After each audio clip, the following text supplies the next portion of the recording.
দক্ষিণ দিনাজপুর জেলার বংশীহারি থানার অন্তর্গত বুনিয়াদপুর দক্ষিণ হাটখোলা এলাকায় মঙ্গলবার বিকেলে এক ভয়াবহ অগ্নিকাণ্ডের ঘটনায় ব্যাপক চাঞ্চল্য ছড়ায়। স্থানীয় সূত্রে জানা গিয়েছে, বিকেল প্রায় ৩টা নাগাদ কলেজ শিক্ষক গৌরাঙ্গ শীলের বাড়িতে এই আগুন লাগে। জানা যায়, বাড়ির ছাদের উপরে উনুনে রান্না করার সময় থেকেই আগুনের সূত্রপাত হয়। মুহূর্তের মধ্যে আগুন ছড়িয়ে পড়ে বাড়ির একাংশে। ঘটনাস্থলে পরিবারের সদস্যরা উপস্থিত থাকলেও সৌভাগ্যবশত কেউ গুরুতর আহত হননি। স্থানীয় দোকানদার হীরা মহন্ত জানান, তিনি দোকানে বসে কাজ করছিলেন। হঠাৎ দেখতে পান বাড়ির ছাদের উপর থেকে দাউ দাউ করে ধোঁয়া ও আগুন বের হচ্ছে। বিষয়টি বুঝতে পেরেই তিনি দ্রুত বাড়ির লোকজনকে খবর দেন এবং দমকল বিভাগের সঙ্গে যোগাযোগ করার চেষ্টা করেন। খবর পেয়ে দমকল বাহিনীর গাড়ি ঘটনাস্থলে পৌঁছায়। পাশাপাশি স্থানীয় বাসিন্দারাও আগুন নেভানোর কাজে ঝাঁপিয়ে পড়েন। বংশীহারি থানার পুলিশও ঘটনাস্থলে পৌঁছে পরিস্থিতি নিয়ন্ত্রণে আনার কাজে সহযোগিতা করে। স্থানীয়রা পুকুর থেকে বালতিতে করে জল এনে আগুন নেভানোর চেষ্টা করলেও প্রথম দিকে আগুন নিয়ন্ত্রণে আনা সম্ভব হয়নি। পরিস্থিতি সামাল দিতে পরপর 2টি দমকলের গাড়ি ঘটনাস্থলে আসে।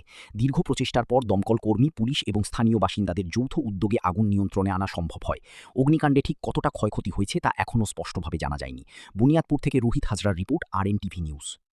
আমি যখন দেখি, আমি কাজ করছিলাম এখানে, দেখতে পাচ্ছি ধোঁয়া উঠছে। তারপরে তো ধোঁয়া উঠে তারপরে তো সব ঠিকঠাক করছে যে আগুন লেগে গেছে, আগুন লেগে গেছে। তখন হচ্ছে আমি আবার একটা ছেলেকে ফোন করলাম। আমি ফায়ার ব্রিগেডের নাম্বার তো জানি না। কোথায় লেগেছে আগুনটা? এই যে এই আমার দোকানের সামনে বুনিয়াদপুরে হাটতলা এখানে। আচ্ছা, তারপরে? আর তারপরে হচ্ছে ওই আমি একটা ছেলেকে ফোন করলাম, আমার ওই যে ফায়ার ব্রিগেড ইয়ে করার জন্য, তো পরিচিত। তো ফোন করে ওকে বললাম কি যে ফায়ার ব্রিগেডকে একটা আসতে বল। তো ওই ওখানে বসে আছে, তখনই ওই তো ফায়ার ব্রিগেড আসলো। তারপরে কি হলো? ফায়ার ব্রিগেড এসে কি নিয়ন্ত্রণে আনলো? হ্যাঁ হ্যাঁ, আগুন নিয়ন্ত্রণে এনেছে। মানে এটা কি বাড়িতে আগুন লেগেছে? হ্যাঁ, বাড়িতে দোতলার উপরে টিনের ঘর ছিল, ওর ওখানে আগুন লেগেছে। যার বাড়িতে আগুন লেগেছে তাদের নাম কি?